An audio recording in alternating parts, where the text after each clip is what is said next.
ردي حال وطن يا ردي حال مو اسمه كلمات مش كلام ثاني رفع وراء شكرا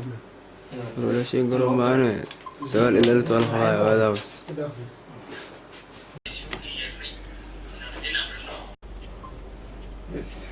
قصدك جلس لكن حاسس كلام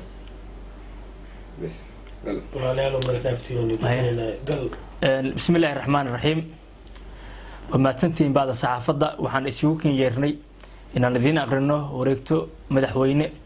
wareegtada soo ka soo baxday xafiiska madaxweynaha dawladda Hirshabelle mudane Dr. Maxamed Cabdiwaare wareegtadaas oo ah mid xilka qaadis ah iyo magacaabid waxaana xilka looga qaaday gudoomiyihii hore ee gobolka Hiiraan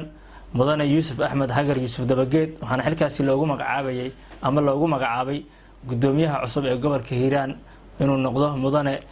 Ali Maxamed Caraale hadaba waxaan idin aqrinayaa wareegtada ka soo baxday xafiiska madaxweynaha dawladda Hirshabelle oo u qoran sida tan جمهورية فدرالك الصومالية دولة قبلات هيرشبيل حفيزك مدحوينها سيديد دبش لحاد لبدكم سقالي طبعا وريكت مدحويني وجدوا حركة قادس يا مقعابد مدحوينها دولة هيرشبيل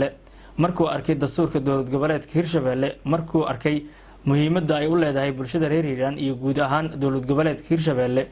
دبو هبينتا هوجان كمامول كقبل كهيران سلو تابقليو وعقبت ضبعه horumar iyo daadejinta maamul wanaagga ka hirgalo gobolka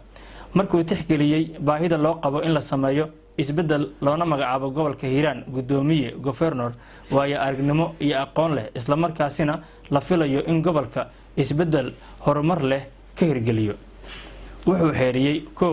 waxa xilka gudoomiyaha gobolka Hiiraan laga qaaday Yuusuf Axmed Hagar Yuusuf Dabageed iyadoo mudane Ali Maxamed Caraale loo magacaabay gudoomiyaha gobolka Hiiraan ee dawlad goboleedka Hirshabelle xeerkan waxa uu dhaqan galayaa markuu madaxweynuhu saxiixo madaxweynaha dawlad goboleedka Hirshabelle mudane Dr. Maxamed Cabdiwaare waa uu saxiixay oo wareegtadan sidaas ay ku dhaqan gashay ردي حال وطن يا ردي حال مو اسمه كلمات مش كلام